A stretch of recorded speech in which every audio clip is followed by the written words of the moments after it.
दर्शकगण, श्रोतागण, भाई और बहनों, मातृशक्ति को नमन। खास, विशेष, मनमोहक और हमें चित्त समाधि देने वाला, प्रसन्नता देने वाला, हमारे जीवन का विकास करना, इस भव की और हमारे अगले जन्म के बारे के अंदर पूरी प्लानिंग करने वाला, हम अच्छा जीवन कैसे जी सकें उसकी अच्छी तरह से प्लानिंग करने वाला, अच्छे संस्कार देने वाला कार्यक्रम में आपका हार्दिक स्वागत है, अभिनंदन, सत्कार है। कार्यक्रम में हम प्रतिदिन नए नए विषयों के साथ प्रवेश करते हैं। हमारे यह लोक के विषय लिए जाते हैं, परलोक के विषय लिए जाते हैं, धर्म दर्शन की बात कही जाती है, शिक्षा की बात कही जाती है, योग दर्शन की बात कही जाती है। इसी क्रम के अंदर आज का हमारी एक सामाजिक व्यवस्था से जुड़ा हुआ विषय लेकर के हम आपके सामने प्रस्तुत हो रहे हैं।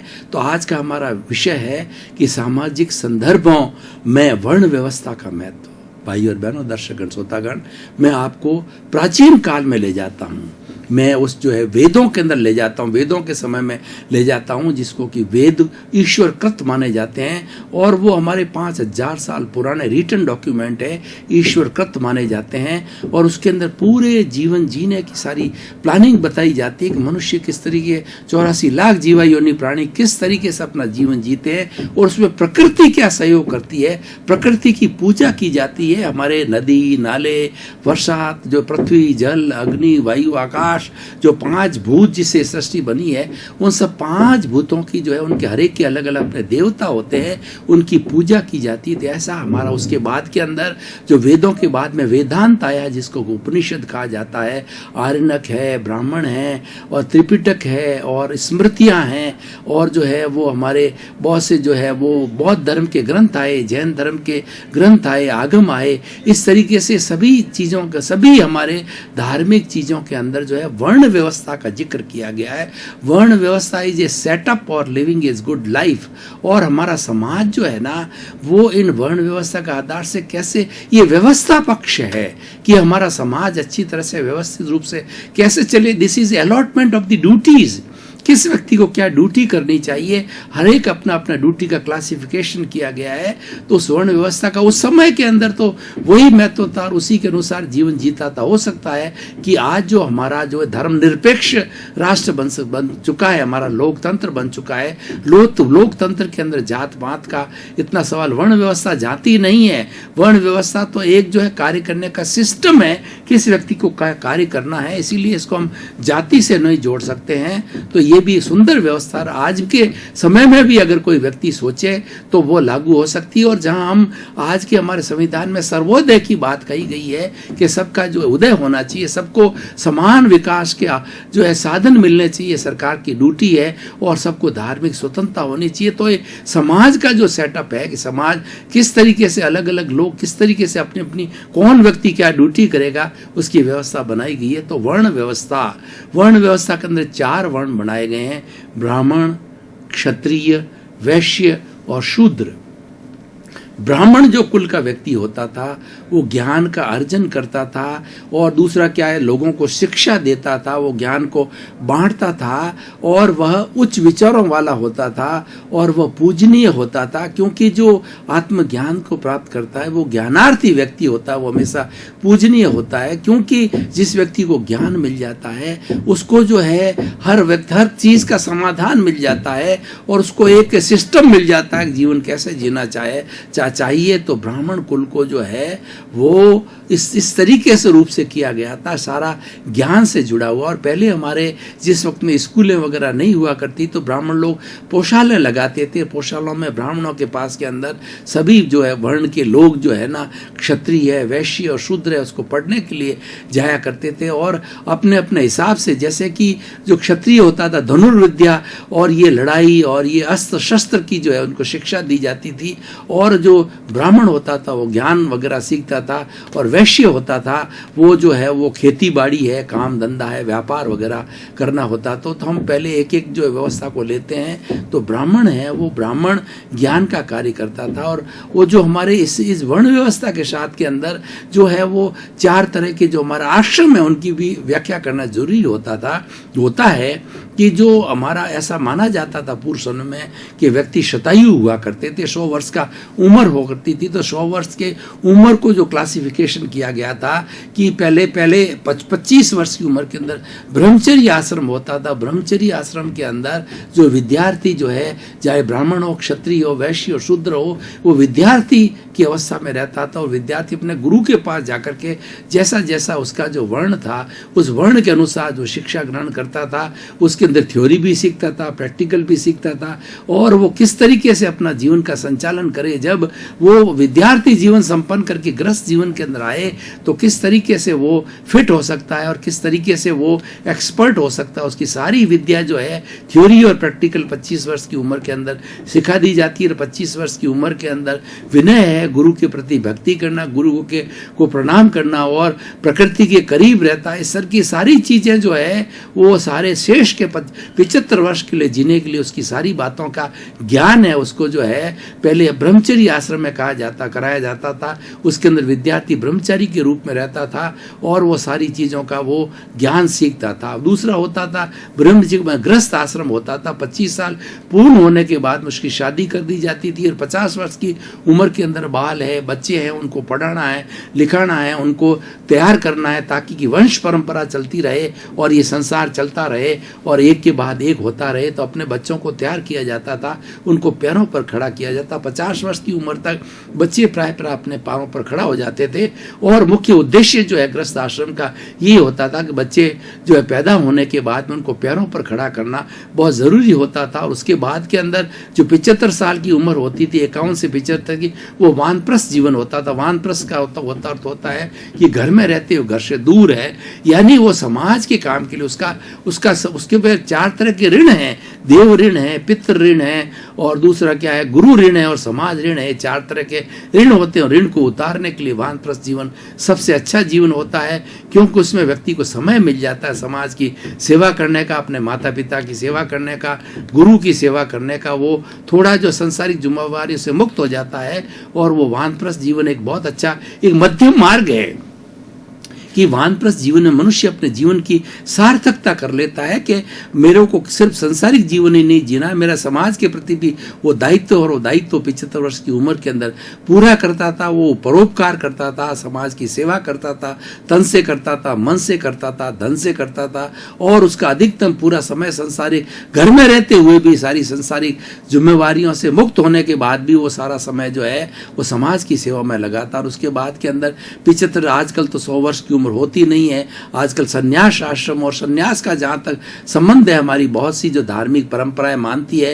कि 9 वर्ष की उम्र के बाद में धार्मिक स्वतंत्र है व्यक्ति को, वो पूर्ण सन्यासी 9 वर्ष का बच्चा भी पूर्ण संन्यास ले सकता है। लेकिन पहले जो ये क्रमबद्ध चलता था कि जब 75 साल का हो जावे तो वो संन्यास को ग्रहण करे, यानी वो अपने घर से भी रिश्ता छोड़ करके और वो एकांत में जाकर के धर्म ध्यान करे, अपना आत्मा का सुधार करे और आत्मा का उत्थान करके वो संन्यास आश्रम कहा जाता। इस तरीके 4 आश्रम थे। तो ये 4 आश्रम भी जो है हमारे इससे जुड़े हुए हैं वर्ण व्यवस्था से, इसीलिए मैंने उसका जिक्र किया है। तो पहला जो ब्राह्मण है, ब्राह्मण जो वर्ण है, दूसरा क्षत्रिय वर्ण होता था। क्षत्रिय वर्ण, क्षत्रिय का ये कर्तव्य होता था कि हमारे जो पूरे समाज के भीतर, देश के भीतर, राज्य के भीतर जितनी सुरक्षा की व्यवस्था है, लड़ाई है, झगड़े हैं, टंटे हैं, किसी को फोर्स करना, क्योंकि समाज में कई तरह के लोग होते हैं, आतंकवादी भी होते हैं और ऐसा कहा जाता है कि जो लोग लातों के देव होते हैं वो बातों से नहीं मानते, वहाँ क्षत्रिय काम में आता है, उनको फोर्सफुली बनाया जाता है। वहाँ पर जो आज जिसका रूप आज हम देख रहे हैं समाज में,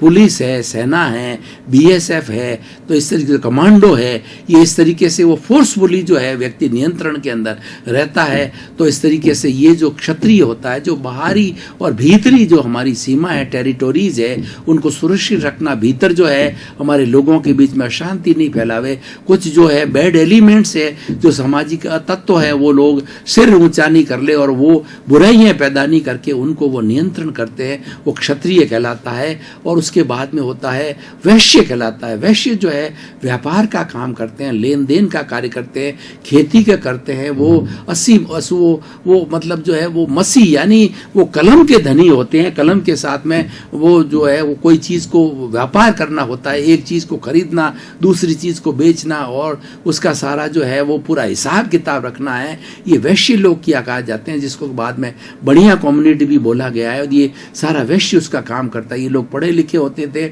और ये जो हमारे जीवन की रोजमर्रा की जो चीजें हुआ करती थी, पहले बैंक भी नहीं हुआ करते थे पुराने जमाने के अंदर, वैश्य लोग होते थे। तो दूसरी जो कौम होती थी हमारी, ब्राह्मण है, क्षत्रिय और शूद्र है, उन सब को व्यापार, उनकी घरेलू संबंधी की सारी समस्याओं का लेन देन का काम है, उनको देना और वापस उनसे जो है उनका जो कृषि करने वाला हो, तो कृषि की पैदावार है तो वो वैश्य लोग लिया करते थे।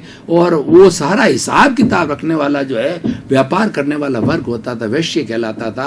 क्यों ये भी बहुत जरूरी है, क्योंकि हमारी सामाजिक व्यवस्था के लिए व्यापार और उसका लेन देन का कार्य का ध्यान रखना भी जरूरी होता है। सभी अगर क्षत्रिय हो जाएंगे, लड़ाई झगड़े और टेरिटरी पे चला जाएंगे, तो समाज के अंदर हमारे ग्रस्त जीवन को कौन चलाएगा।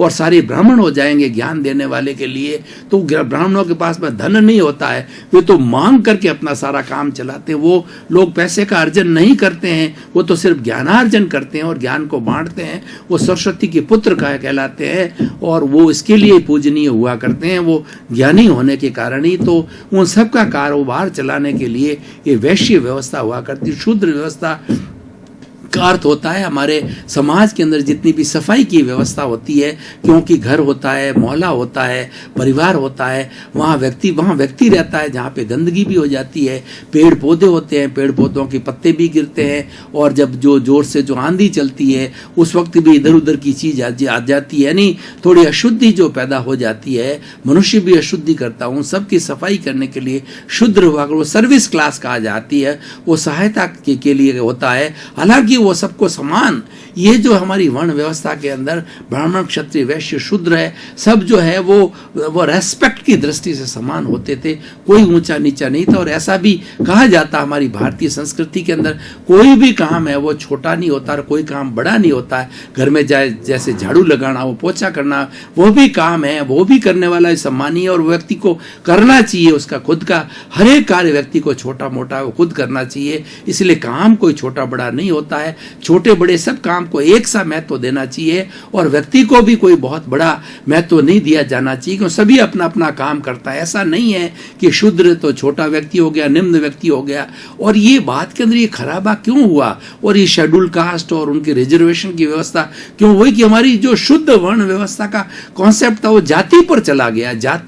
जातिगत होने के कारण ये सारा जो है मामला गड़बड़ा गया, और फिर जो है दलित वर्ग बन गया और स्वर्ण कास्ट और जो है वो दूसरी शेड्यूल कास्ट बन गई। ये सब कास्ट सिस्टम है, ये कास्टिज्म बहुत बुरा है। और ये कास्टिज्म का जो है हमारे जो देखिए भारतवर्ष के अंदर जो वैदिक परंपरा थी, उसके विरुद्ध के अंदर जो दो बड़ी परंपराएं खड़ी हुई, जैन और बौद्ध, उन्होंने जातिवाद के ऊपर प्रहार किया। उन्होंने कहा कि व्यक्ति जन्म से मान होता है, और व्यक्ति जो है वो जन्म से मान नहीं होता है, कर्म से मान होता है। जाति में, उच्च जाति में जन्म लेने से नहीं होता है। उसका व्यवहार अच्छा होना चाहिए, उसका आचरण अच्छा होना चाहिए, और उसका जो कैरेक्टर अच्छा होना चाहिए, वही व्यक्ति पूजनीय है, चाहे वो किसी भी वर्ण का हो, ब्राह्मण हो, क्षत्रिय हो, वैश्य हो, शूद्र हो, लेकिन उसका आचरण अच्छा है तो वो और एक ब्राह्मण भी है और वो चंडाल का काम करता है, वो क्रोधी है और वो उसका कैरेक्टर लूज का व्यक्ति है, तो वह व्यक्ति पूजनीय है। किसी भी वर्ण व्यवस्था के अंदर कैरेक्टर को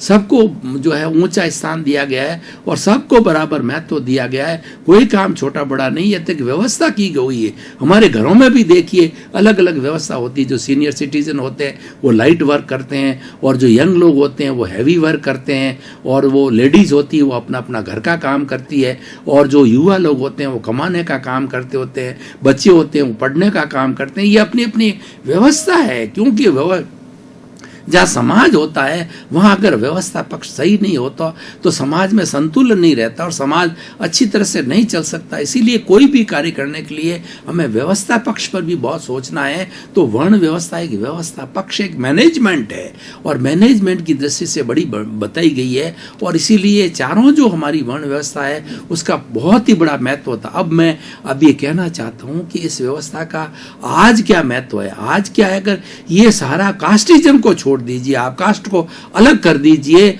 और आप जो है वो इस सारों के ऊपर आज भी अवलोकन कीजिए कि ब्राह्मण का अर्थ हो गया जो हमारा एजुकेटेड वर्ग है, जो शिक्षित वर्ग है, उसको हम ब्राह्मण कह सकते हैं। आज की डेफिनेशन बदल गई है। पूर्ण समय के अंदर ब्राह्मण होता था जैसे कि टीले निकालते थे, पूजा पाठ किया करते थे। आज मान लीजिए कि हम एजुकेशन के ऊपर जाएं, जो जितने जितने अच्छे एजुकेशनिस्ट है, हमारे इंजीनियर है, डॉक्टर है, चार्टेड अकाउंटेंट है, और जो सारा जो समाज के अंदर शिक्षा का कार्य करते हैं उसको हम ब्राह्मण की संज्ञा दे सकते हैं। हमें ब्राह्मण कहने की आवश्यकता नहीं है, हम उसको कैटेगराइज कर सकते हैं उसकी दर से। और क्षत्रिय का अर्थ होता है जो हमारे सेनाएं हैं, जितनी हमारी पुलिस है, बीएसएफ है, हमारा कमांडो है, हमारे जितने भी रेजिमेंट्स हैं, उनको हम क्षत्रिय की श्रेणी में दे सकते हैं। मैं फिर आपको कहना चाहता हूँ इसको जातिवाद से नहीं जोड़े कि क्योंकि आज हिंदुस्तान के अंदर सबसे खराबा वो जातिवाद ने किया, और ये जातिवाद जो खड़ा किया गया, जहर जो घोला गया है, जातिवाद के स्वार्थी तत्वों ने जोड़ा है, ये राजनीतिज्ञों ने जोड़ा है, इसको जो वोट की नीति से जोड़ा गया। आज भी ये जातीय समीकरण की बात चलती है, जब कभी किसी को टिकट दिया जाता तो जातीय समीकरण की बात कही जाती है, वोट लिए जाते हैं तो जातीय समीकरण की बात की जाती है, उनको फुसलाया जाता है, उनको प्रलोभन दिया जाता है। तो इस जाति प्रथा से दूर होना चाहिए, ये बहुत बड़ी घातक है। और जितना इस जाति प्रथा ने जो हमारे समाज का विघटन किया, हमारे समाज को दूषित किया है, तो इससे हमें व्यक्ति को बचना चाहिए। इसीलिए कहा गया है कि हमारे महापुरुषों ने बहुत ही अच्छा कहा है, जात पात पूछे ना कोई, हरि का भजे सो हरि का होए। जो भगवान का स्मरण करता है वो सब भगवान के योग्य हो जाता है, वो सब पूजनीय होता है, वंदनीय होता है, स्तुत्य होता है। यानी व्यक्ति के गुणों की पूजा की जानी चाहिए, मात्र जाति से नहीं होता। कर्मणा मान नहीं होता, जन्मना मान नहीं होता है, कर्मणा मान होना चाहिए। एक व्यक्ति क्या कार्य करता है, कैसा उसका चरित्र कैसा है। तो मैं आपको इस आज भी सिनेरियो के अंदर उसका ऐसा का ऐसा महत्व है। ब्राह्मण क्षत्रिय की जो बात मैंने बताई, और वैश्य हमारा जितना बढ़िया कम्युनिटी है, जो हमारा उद्योग धंधा इंडस्ट्री व्यापार जो डिस्ट्रीब्यूटरशिप है, सारा जो है वो क्षत्रिय वर्ग के अंदर आता है। तो उसको क्षत्रिय वर्ग कहने से क्या आपत्ति है? हम इसको जाति से नहीं जोड़ रहे हैं। एक क्षत्रिय हम इसको जो है वैश्य वर्ग कहा जाना चाहिए। वो सारा व्यापार का, लेन देन का, इंडस्ट्री का वो सारा कार्य करता है। तो उससे जो मैन्युफैक्चरिंग होता है, और दूसरा जो हमारे जीवन की आवश्यकताएं होती है वो व्यापार के द्वारा अर्जित की जाती है, उसको डिस्ट्रीब्यूट किया जाता है, उसको बेचा जाता है, खरीदा जाता है, क्रय होता है, विक्रय होता है। तो ये सारी वैश्य व्यवस्था हो गई। इसको व्यवस्था पक्ष रूप में जाने तो आज भी इसकी प्रासंगिकता है, इसकी उपयोगिता है।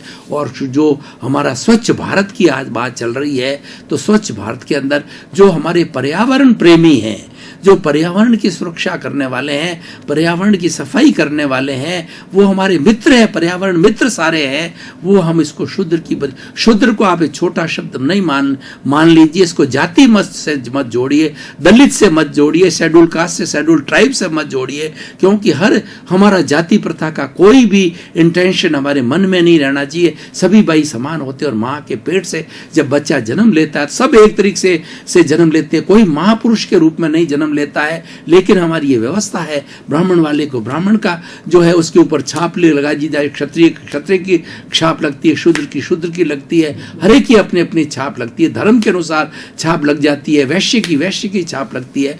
वो ठीक है, अपना अपना एक धर्म का। लेकिन वो जो हर एक व्यक्ति में समान भाव, समान आत्मा, समान विचार और समान सबके प्रति समान जो है वो सम्मान दिया जाना चाहिए, रेस्पेक्ट की जानी चाहिए। ये हमारा मूल उद्देश्य है। तो भाई और बहनों, दर्शक श्रोतागण, खास तौर से ये विषय मैंने आज क्यों लिया है, इसकी मैं प्रासंगिकता बताना चाहता हूँ, इसको कसौटी पे कसना चाहता हूँ। तो मैं ये कहना चाहता हूँ कि हमारे पूर्वजों ने, हमारे ऋषि मुनियों ने, जिन्होंने ये वर्ण व्यवस्था बनाई थी, बहुत सुंदर व्यवस्था बनाई थी। लेकिन इसके अंदर दुर्गुण क्यों आए, इसके बुराइयां क्यों आई, इसमें कुरीतियां क्यों आ गई कि ये जाति प्रथा से जुड़ गया। और जाति प्रथा एक जहर है, जाति प्रथा एक अपराध है, और जाति प्रथा जो है एक कुरीति है। हमें जाति प्रथा से बिल्कुल ऊंचा उठना चाहिए। और जो इस जाति प्रथा को प्रश्रय दिया जाता है, ये बिल्कुल गलत है, और ये अनैतिक कार्य है, और ये अपने स्वार्थ सिद्धि का कार्य होता है। ये मानव जाति को बांटने का